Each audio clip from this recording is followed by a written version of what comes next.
오늘은 찬송가 역사상 가장 중요한 시인 중 한 분을 소개해 드리면서 말씀을 시작하려고 합니다. 파울 게르하르트라는 독일의 찬송가 작사자입니다. 이 사람은 1607년 독일 비텐베르크 근처의 그레펜하이니헨이라는 곳에서 태어납니다. 그의 아버지는 농부였고 어머니는 목회자 가문의 출신이었습니다. 개신교와 로마 가톨릭 진영 사이에서 벌어진 30년 전쟁이라는 전쟁으로 인하여 그가 태어난 독일은 전쟁터가 되었습니다. 그리고 15살이 되기도 전에 아버지와 어머니를 모두 여의게 됩니다. 1628년 비텐베르크 대학에 입학한 게르하르트는 가난한 형편으로 인하여 밤낮 가정교사로 일하며 근근히 학업을 이어갈 수가 있었습니다. 마침내 1642년 신학 석사 학위를 받습니다. 대학을 졸업한 다음 법률가의 비서로 일하다가 한참 후 베를린에서 목회를 시작하게 됩니다. 유서 깊은 교회의 목사로 청빙을 받았지만 당시 루터주의와 개혁주의 사이 갈등으로 인하여 교회에서 쫓겨나고 다시 재임명 그리고 또 사임을 겪는 일을 겪게 됩니다. 그리고 무엇보다 1668년 봄에는 사랑하는 아내의 죽음을 경험하기도 합니다.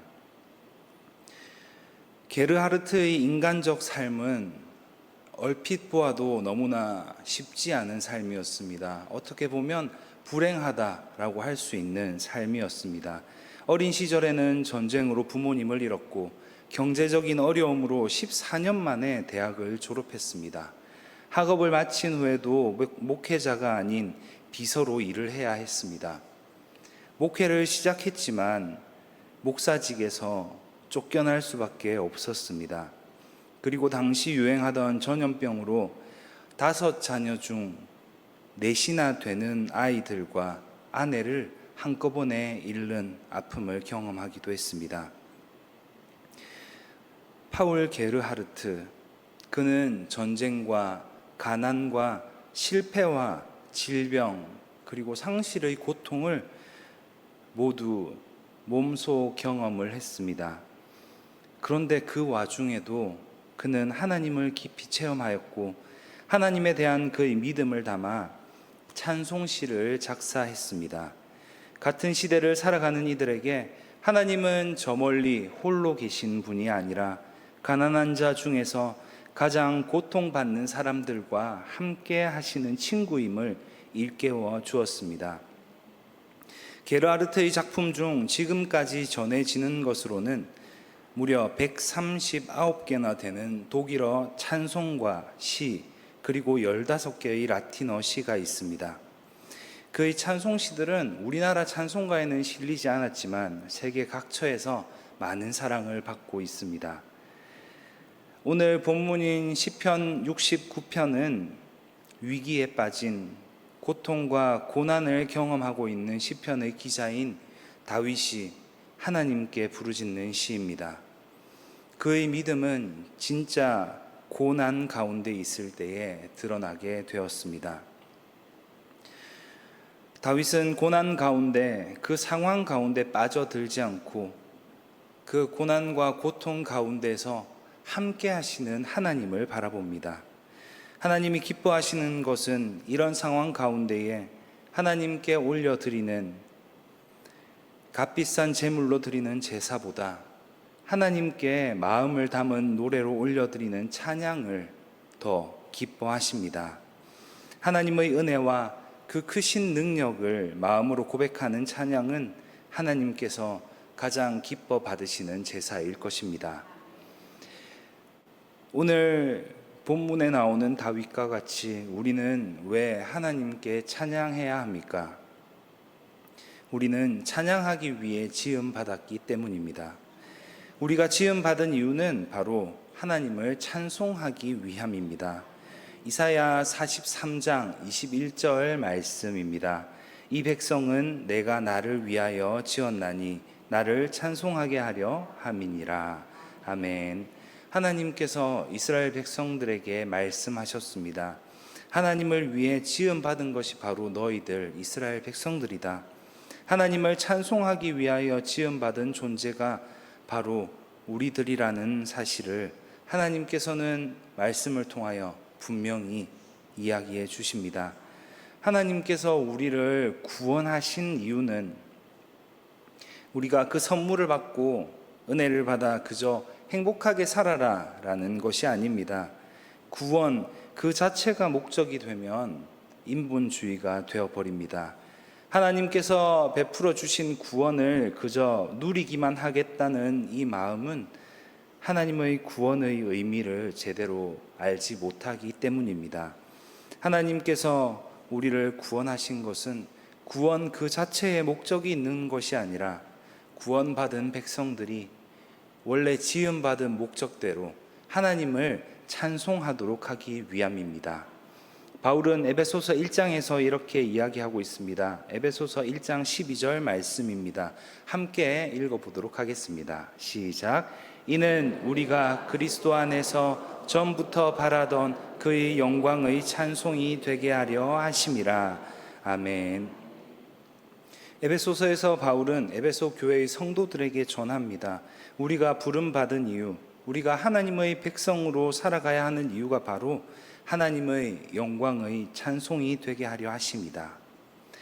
우리가 구원받은 이유가 무엇을 위한 구원인지를 우리는 놓쳐서는 안 됩니다.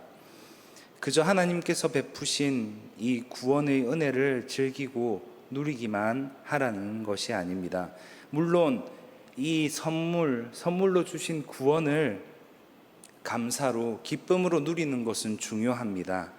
그러나 우리가 구원받은 궁극적인 이유는 하나님의 영광을 찬송하라고 하나님께서 우리를 구원하신 것임을 기억해야 한다는 것입니다. 우리가 지음받고 하나님의 백성으로 부름받은 이유가 하나님의 영광을 찬송하기 위함임을 우리는 잊지 말아야 합니다. 우리가 기쁨으로 하나님의 영광을 찬송하는 것을 하나님께서는 가장 기뻐 받으신다는 것입니다. 다음으로 찬송이 우리에게 주는 유익은 무엇입니까? 우리에게 찬송할 때, 우리가 찬양할 때 과연 무슨 일이 일어납니까? 오늘 본문 32절 말씀의 상반절을 보면 곤고한 자가 이를 보고 기뻐하나니 라고 기록되어져 있습니다. 하나님께 노래로 하나님의 이름을 찬송하며 감사함으로 하나님을 위대하시다 우리가 찬송할 때 곤고한 자가 이를 보고 기뻐한다라는 것입니다. 곤고한 자는 심각한 어려움이나 고통을 겪고 있는 사람을 뜻하는 말입니다. 너무나 힘든 상황에 처해 있을 때, 마음의 갈등으로 좌절하고 있을 때 하나님을 찬양하는 이들을 바라보면 기쁨이 마음 가운데서 일어나게 된다라는 것입니다. 찬양에는 힘이 있습니다. 찬양은 전염성이 있습니다. 찬양은 우리로 하여금 성령님의 임재 가운데로 깊이 이끄는 힘이 있습니다. 하나님의 임재가 찬양 가운데 얼마나 강력하게 나타나는지를 너무나 잘 보여주는 책이 바로 시편일 것입니다. 인생의 고난 가운데 하나님만 붙잡고 나아간 사람의 마음이 하나님의 마음과 합쳐진 찬양이며 기도인 것이 바로 시편입니다. 성령을 받은 증거 중 하나가 바로 우리의 입술로 드리는 찬양입니다. 구원의 기쁨과 감격이 우리의 입술로 표현되는 것이 바로 찬양입니다. 구원받은 백성이 부르는 찬양은 어떤 힘을 가지고 있습니까? 마귀의 권세를 이기게 합니다. 승리하신 하나님의 이름을 높이, 아주 높이 선포하는 힘이 있습니다. 그렇기에 찬송하는 일을 볼 때, 하나님께 진정으로 찬양하는 일을 보게 될 때 공고한 자의 마음에 기쁨이 일어나게 된다라는 것입니다. 여호와로 인하여 기뻐하는 것이 너희의 힘이니라. 하나님으로 인해 기뻐하고 하나님을 찬송함이 우리에게 힘이 됩니다. 또한 우리뿐만 아니라 우리 주변에 힘들고 지쳐 낭망하고 넘어져 있는 이웃들에게 기쁨이 되고 힘이 되는 것이 하나님을 기쁨으로 찬양하는 믿음을 가진 자들의 모습이라는 것입니다. 세 번째로, 찬양은 우리의 마음을 소생케 합니다. 오늘 본문 마지막 절 하반절을 보면 하나님을 찾는 너희들아 너희 마음을 소생하게 할지어다 라고 기록되어져 있습니다. 찬양은 좋은 상황에서만 드리게 되는 것이 아닙니다. 그렇지 않습니까? 우리가 너무나 힘든 상황 가운데 있을 때, 마음이 아프고 힘들 때에 우리의 입술을 통해서 우리의 마음에서부터 터져 나오는 것이 바로 찬양일 것입니다. 성경의 인물 중에는 우리가 너무나 절실하게 와닿는 인물이 있습니다. 바로 욥입니다. 욥을 바라보게 되면 이 말이 무슨 말인지를 너무나 쉽게 이해할 수가 있을 것입니다. 욥은 동방에서 제일 가는 부자였고 하나님께서 기뻐하실 만큼 신실한 사람이었습니다. 그런 욥에게 갑자기 고난이 닥쳐옵니다. 눈 깜빡할 사이에 모든 재산을 잃고 사랑하는 자녀들까지 잃게 되었습니다. 그런데 이런 상황에서 욥은 어떻게 반응합니까? 욥기 1장 21절 말씀을 제가 받들어 읽겠습니다. 이르되 내가 모태에서 알몸으로 나와 싸운즉 또한 알몸이 그리로 돌아가올지라. 주신 이도 여호와시오 거두신 이도 여호와시오니 여호와의 이름이 찬송을 받으실 지니이다 하고. 아멘. 주신 이도 여호와시오 거두신 이도 여호와시오니 여호와의 이름이 찬송을 받으실 지니이다. 세상 사람들 같으면 절망하고 삶의 의미를 완전히 잃었을지도 모르는 이런 상황에서 욥은 어떻게 합니까? 하나님을 찬양합니다. 가슴이 찢어지고 눈앞이 보이지도 않을 그런 상황인데 욥은 하나님을 찬송합니다. 이때 욥은 무엇을 바라보고 있었을까요? 욥은 자신에게 지금까지 자신이 살아오면서 온갖 복을 주셨던 하나님을 바라보고 있습니다. 욥의 아내는 욥에게 심지어 하나님을 욕하고 죽으라 라고까지 말을 합니다. 하나님을 저주하고 죽으라. 그러나 욥은 끝까지 하나님을 저주하는 죄를 범하지 않습니다. 견딜 수 없는 고통 가운데, 이런 환난 가운데에서도 그 너머에 계시는 하나님을 바라보는 믿음을 끝까지 놓지 않았습니다. 우리 원수인 마귀는 우리가 망하기를 바랍니다. 도적질 당하고 죽임을 당하고 멸망을 당하기를 원합니다. 그래서 마귀는 어떻게 합니까? 원망과 불평을 하도록 우리 귀에, 우리 마음에, 우리 생각에 끊임없이 속삭입니다. 그런데 하나님을 찬양하게 되면 어떤 일이 일어납니까? 사무엘상 16장 23절 말씀입니다. 하나님께서 부리시는 악령이 사울에게 이를 때에 다윗이 수금을 들고 와서 손으로 탄즉 사울이 상쾌하여 낫고 악령이 그에게서 떠나더라. 아멘. 찬양은 강력한 영적인 무기이자 사탄의 역사를 막는 영적인 보호막입니다. 또한 찬양은 치유하는 능력을 가지고 있음을 우리는 말씀을 통해서 알 수가 있습니다. 뿐만 아니라 찬양은 전쟁의 승패를 결정하는 엄청난 능력 또한 가지고 있습니다.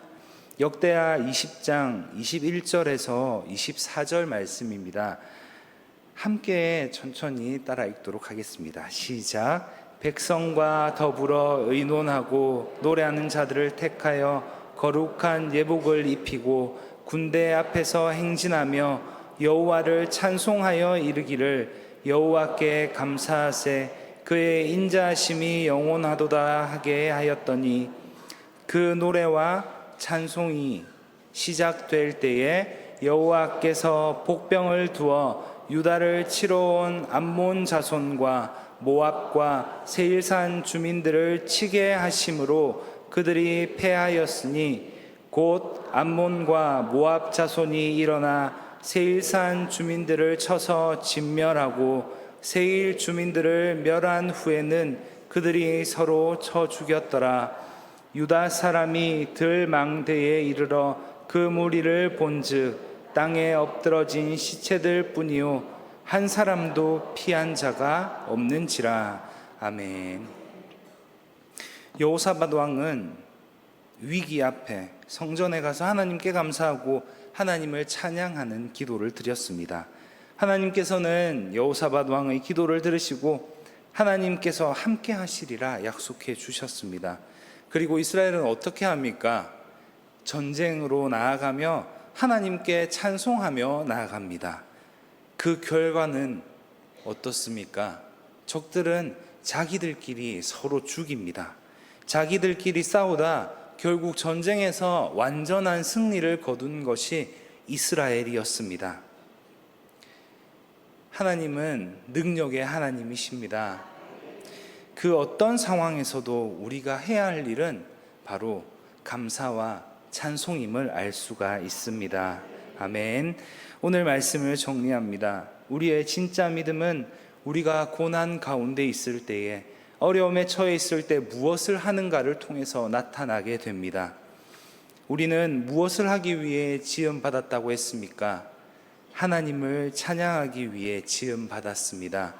우리가 어떤 상황에 있든지 무슨 일이 일어나는 중에 있든지 우리가 해야 할 일은 하나님을 찬양하는 것입니다. 찬양을 통해 하나님께 영광 돌리는 것이 우리가 해야 할 일인 것입니다. 우리가 찬양하는 모습은 우리뿐만 아니라 우리를 지켜보는 이들, 우리와 함께 더불어 살아가는 이웃들에게도 유익이 됩니다. 우리를 통하여, 우리의 찬양하는 삶의 모습을 통하여 어려움 가운데 있는 우리 이웃들 또한 곤고한 이들의 마음 가운데에 기쁨이 일어나게 된다라는 것입니다. 찬양은 우리 마음을 소생케 합니다. 우리가 시험 가운데 있을 때에도 하나님을 끝까지 믿음으로 찬양하게 되면 우리 마음을 하나님께서 싸매어 주시고 치료하여 주시고 새살이 돋게 하여 주십니다. 우리 마음 가운데 이전보다 더 좋은 것들로 채워주시고 하늘의 평안을 누리게 해 주십니다.